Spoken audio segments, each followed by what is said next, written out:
Hi everybody, it's Connie. Happy Wednesday afternoon. Happy early turkey day. Oh my gosh. Sorry, I'm adjusting my lighting a little bit while I'm waiting. So today I have a really fun project to show you. But before I do, I want to show you, I've been at the store a lot lately, like buying craft supplies like this. So this is like a beaded garland that I bought at Hobby Lobby. And what's really cool about these is that what I do with them is I cut them apart and then I restring the beads on top of my tags to use on my tags. So that way, they're really, really cute. It adds a little something. You can just use, you know, just the red and white or just the white, and you can hang your tags with some beads at the top. And I just thought I'd let you know because, gosh, everything is like 50 or 60% off or whatever for Christmas already. And so this is really an easy way to get these without buying them in a package. They have all kinds of garlands. I have all white ones, I have multicolored ones. Sorry, I even bought some like black and white ones like this. So you could just use even just one bead. They have a lot of unfinished ones. And like sometimes I'll buy something like this. I won't use necessarily myself this way, but what I'll do is I'll cut it apart and use all the beads, and it was really cheap. So I just wanted to let you know of a good deal. The other thing I wanted to show you is they have these packages kind of in kid crafts sort of areas where, you know, they're like wood bases with a ribbon. Look at that, $2.99, and then they were like 60% off. And hello, this is a great base to use to create your tags and things. Like you can use your paper and create your own ornaments and have a more sturdy base. So one of the other things that I found when I was out and about were these. I've been on the hunt for recipe boxes, and I found this unfinished recipe box at Michael's, and it's perfect to hold like 4x6 items. So you could use them for a lot of storage items, but they're unfinished recipe boxes. And what I've been doing is I bought several of them, and I've been working on them as gifts. And so let me just show you what I end up with. I'll show you how I do it. Here's the recipe box I'm working on. There's the top. Life is short, lick the bowl. And then the front and the sides and the back. So I just wanted to show you how I put this together. I mean, it looks pretty obvious. Basically, I just glue paper on. But I really think this is a really clever idea for a gift because they're so fast. So what I did was I started by, I don't want the paper to go edge to edge exactly. In other words, if the paper goes exactly to the edge, it's going to get lifted over time. It's going to get damaged a little bit over time. I just don't want to deal with that. And so it's easier to cut your paper just a sliver smaller than the box itself. So I just, I took my ruler, measured the size, and cut a whole bunch of papers that size. And then on the edges where it's going to show just a little, I'm just going to distress it a little bit. Now, you can use regular dye ink for this, but know that dye ink is not very permanent, and if you're really going to use this in a kitchen, if you're really going to use this as a recipe box, you probably want it a little sturdier than something like what would dye ink do for you, because if it gets really wet, sometimes dye ink will bleed or run a little. And you can tell the difference between dye, because dye has the kind of pad like this where it's more solid. They call it like a felt pad, but it's it doesn't smoosh in when you stamp on it, where a pigment pad is more of a sponge. Let me see here. So for example, my White Daisy pad, this one is pigment, and if you look at it, it looks different on the surface, and I'm going to get myself inky here, but when you push on it, it's smushier, okay? And that ink stays wet for a long time, and it's a lot more solid, so when you put it on, it's going to be thicker than a dye ink. You're going to have to use a lot more work to put a dye.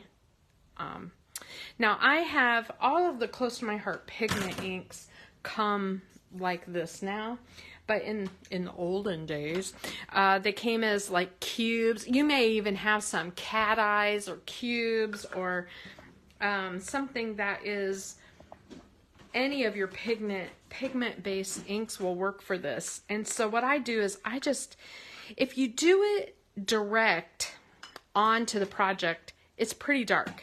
I'm just going to do it here in the middle. It's pretty dark, and you get the lines of the edges. So I use a sponge, and I tap it on, and it picks up a lot of ink. And you can tell I already started because I didn't figure you'd want to watch me do this on everything. But basically, I'm just sloppily putting this on here to kind of distress the edges. Now, if I did this with a dye pad, it would take me a while. It's not a fast process, okay, to use a dye pad, because on paper, it's not too bad. It's fast. But when you're sponging onto a piece of wood or something like that, it would take a lot more ink for it to be on there and look good. So I don't think I'm going to distress this too much. But the other thing about pigment inks is if you decide you want to Mod Podge this, like if you want to put a varnish or a finish on your box, which is probably a good idea, pigment ink won't, after it's dry, it's more permanent. And so it won't like just run all over the place. So I did that. And then what I did was for I think I bought 6 boxes. And so I cut 6 of each piece so that I could glue them on. So I'm just going to show you one because I don't think you need to see me glue on everything. Now, you could use any adhesive on here that you want, but just know that when you and you can pick whatever side of the paper, the light or the dark. I kind of like the dark on these. I like to use a liquid glue. Now, a lot of people on the projects with wood like this would use Mod Podge, and that there is nothing wrong with that. It would work great, and I may finish it yet. I didn't want the shiny looking finish on it, and so all I had was the glossy, and so I'm gonna have to buy some. But basically, I'm just making sure the glue is pretty well on the corners and all over. And then I'm just going to kind of center it onto my box. The other thing about liquid glue that's nice is you have a sec to kind of move your paper around. Now, once you have the paper on the box, you can use any adhesive to add embellishments onto it. So there's one side done. So it won't take me very long to glue all the bases on. The decoration is the fun part. And so let me show you a couple of the things that I made for decoration, because that's a little more fun. Sort through here, sort through here. Okay. So one of the things I did is I used an alphabet set, and I just cut like a 1 1/4 inch long strip of paper, and I made the word recipes. This stamp set is one that has both the outline and the center, so you can make the letters 2 different colors. I love that, and so that's why I decided to use this. Plus I thought this looked a little more like homespun, and I kind of used that stitched brown paper in the background, so I thought that was kind of a good match for the front of the box. And then I used my stamp set to, you know, some of those giant messages like life is short, lick the bowl or whatever, that's a, you know, they're made huge for scrapbook pages, but they're perfect for projects like this. And then the one cute cookie, I stamped several of those so that I would have that for the back of the box. My thought is to not necessarily fill it with recipes, but maybe put in 2 or 3 of my favorite cookie recipes into the box. So let me put this one aside and show you the finished one again. Oh, and just in case you wanted to see what alphabet, this is the stitched alphabet, and one side of it is solid and the other side is stitched. I don't even honestly know if this is still available. Some of the alphabets change every year, and this one is from last year, but I love it because you can use it just as a solid or a solid plus the outline, which is really cool. All right. Now, let me show you a couple of other tips that I have. Now, on the stamping, I just used dye ink.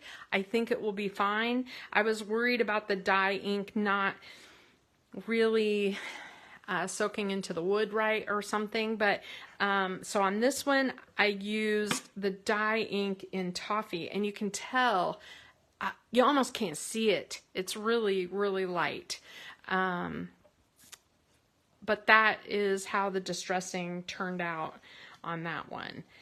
And it's fine. It's not raw. It's not totally raw. At least it helped cover some of those edges. On the top, I wanted some dimension on that white, off-white piece that said lick the bowl. So instead of using like foam tape or something where, you know, it would make my edges a little, where they could pry up, because you don't want it to be real delicate. You want this to be able to be pretty sturdy. I just cut 3 pieces of cardstock, the exact same, you know, I just cut layers and like this, and then I would like glue one layer, glue another layer, glue another layer, you know, like this, just to make it a little thicker, and then glue it onto the box. And that way it's super sturdy, and you don't have to deal with like foam tape or something that might not survive very well. And then on this same sort of thing, I just multiple layers or foam tape, like on there. I had to put something under this side just to make it the same level.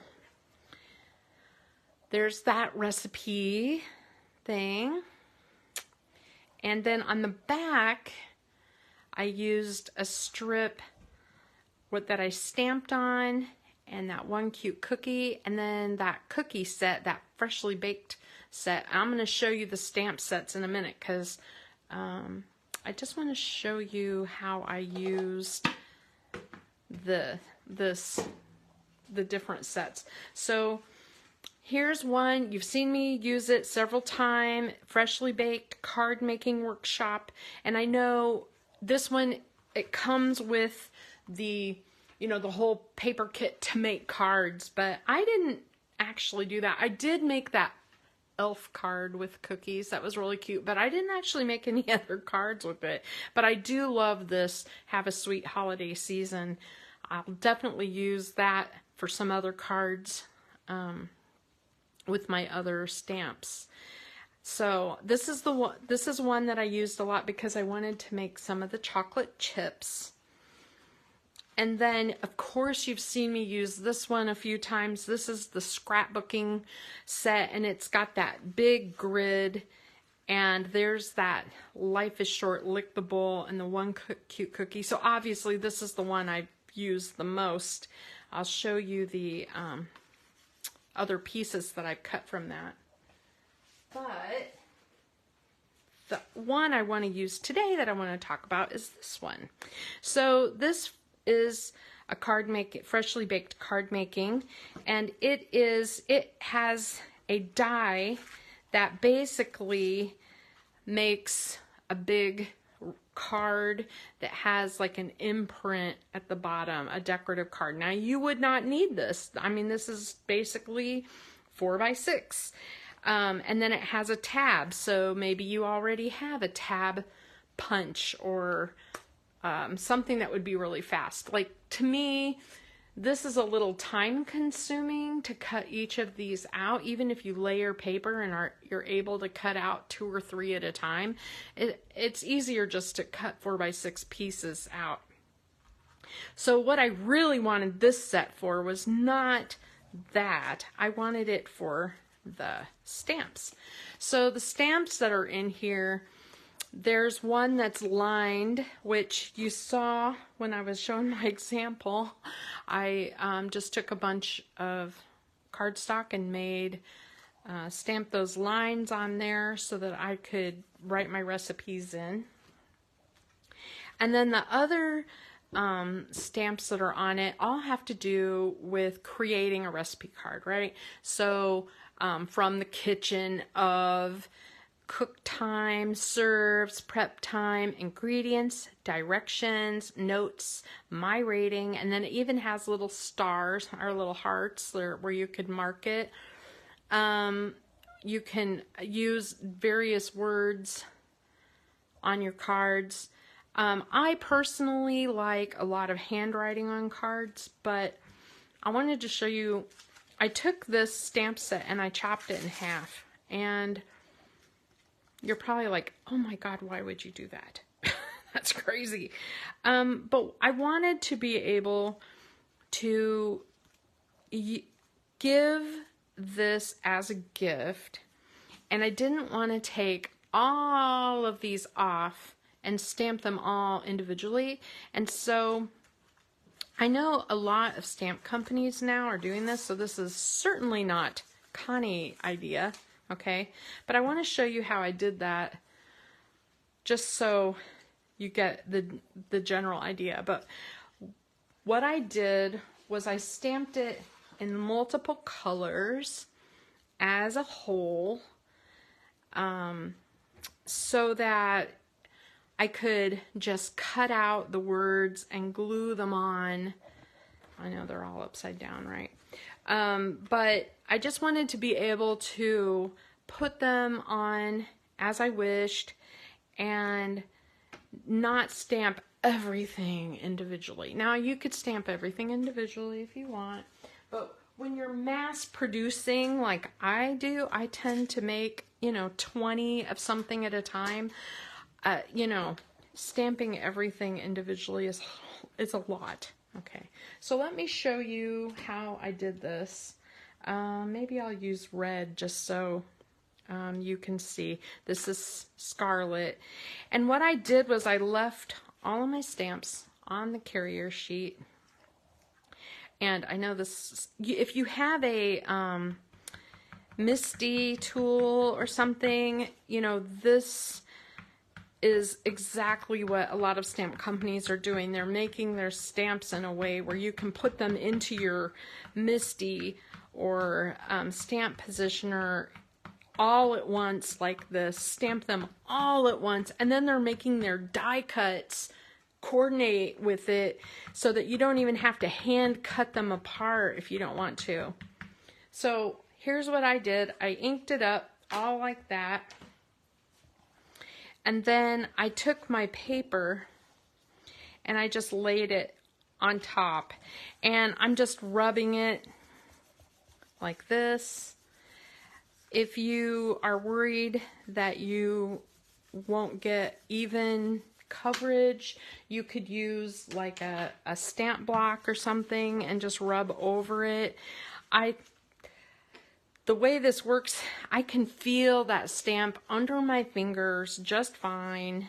This works for any really large stamp. You can do it this way and not have to worry about having a block. All right, and then you just lift and you have it all stamped up. Let me put this other out of the way. So then, what's nice for me about this is if I gave a bunch of recipe cards to someone, I would not have to make 1,000 recipe cards that said, you know, something like if I'm going to make this the whole thing cookie themed, I don't have to make a bunch of cards that say freezer, breakfast, lunch, whatever. I can just cut out the part that I want, and then I can put this on my trimmer, I can trim it, and I can just glue them on to my recipe book. Like, I'm not going to use the soup one. I'm just saying. There's some that I'll use, some that I won't, but basically I would just cut this out and then I would be able to put it onto my recipe card, okay? You don't have to do that. It's just something I did to make it easier since I'm doing so many all at once. And so what I did was I cut out, I know it took me a while, I cut out a bunch of these recipe cards. Now, this is the back side. It's easier to see how it looks with that impression. There's the front. And then I was like, well, you could just write directly on there and you'd be set. Or you can decorate them a little bit like a card or a scrapbook page or something. I even cut some of them out, just like I said, 4x6 without using the die. So not all of them have this cute little border. Just laziness on my part. But I did stamp the lines in a lot of different colors, blue, reds, pinks, and browns.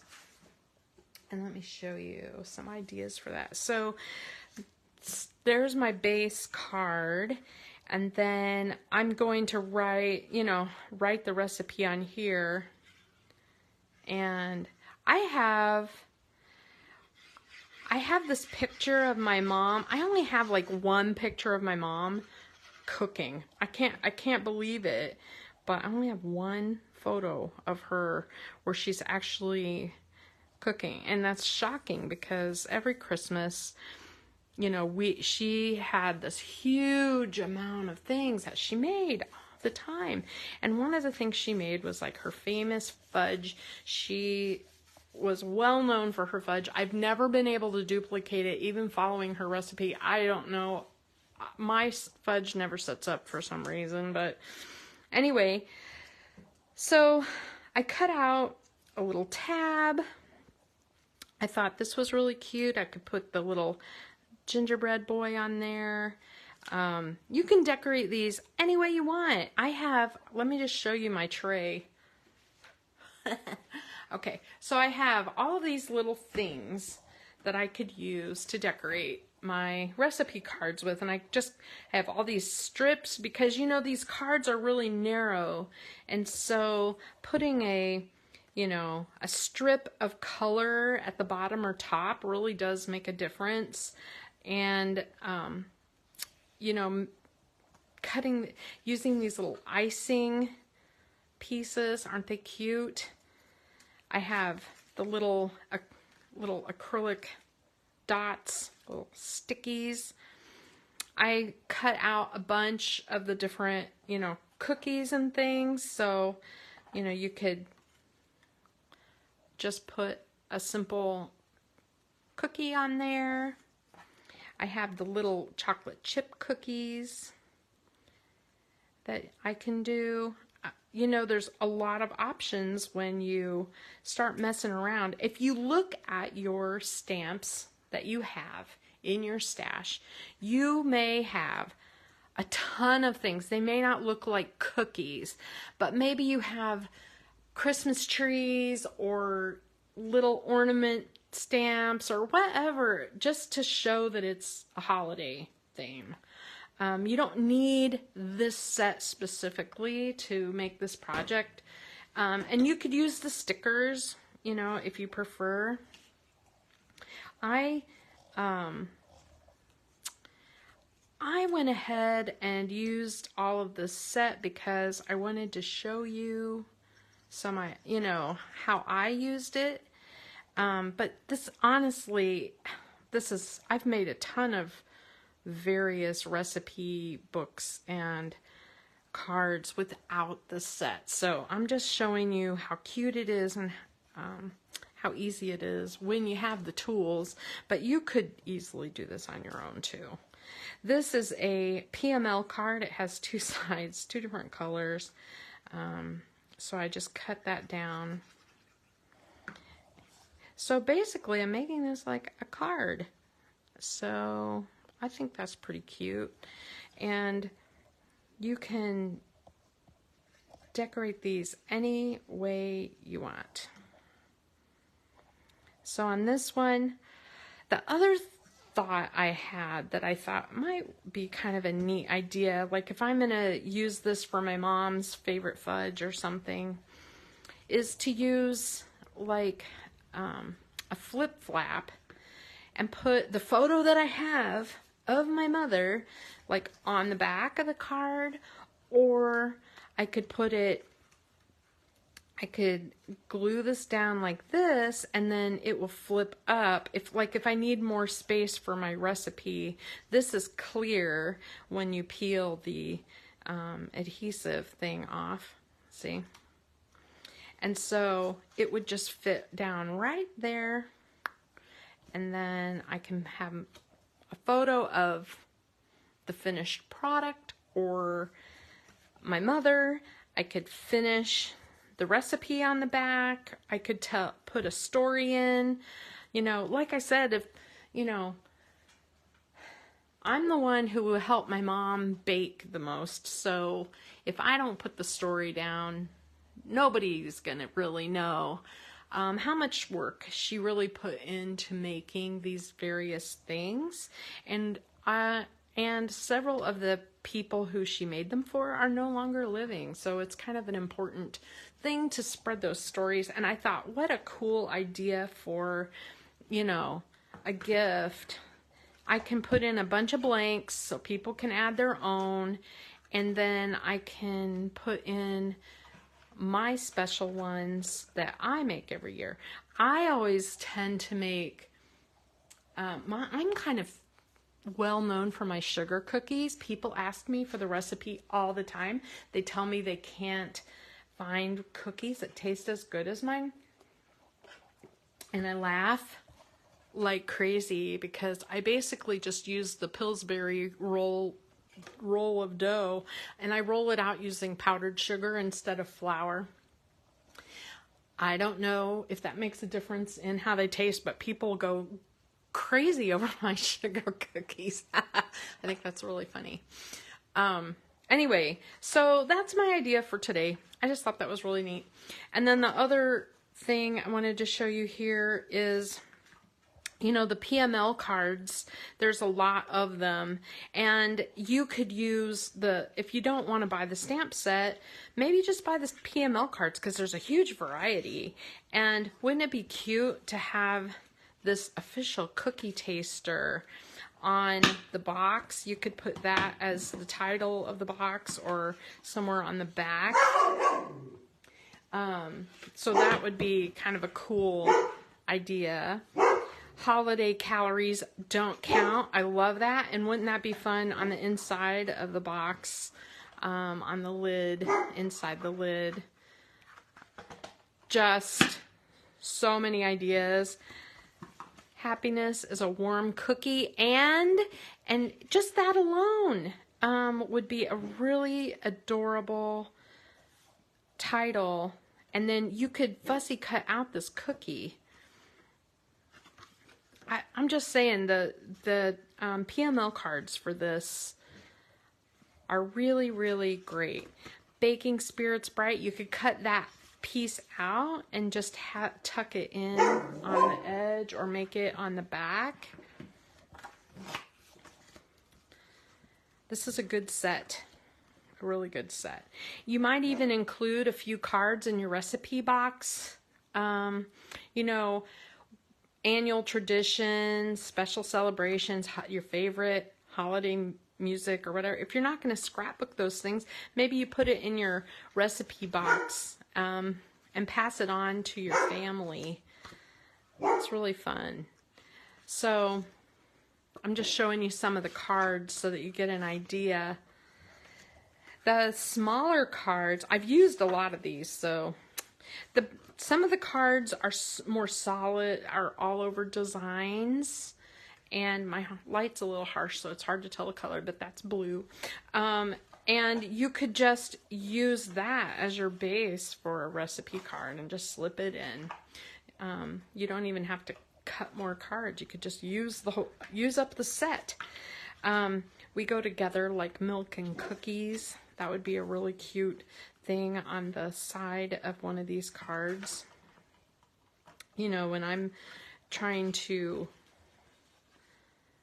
if I have like a little recipe to put in, I could just cut that out and put that on there. Love the idea. There's an all over design. Something you could use on the top of the recipe box. There's several all over designs. Favorite cookie.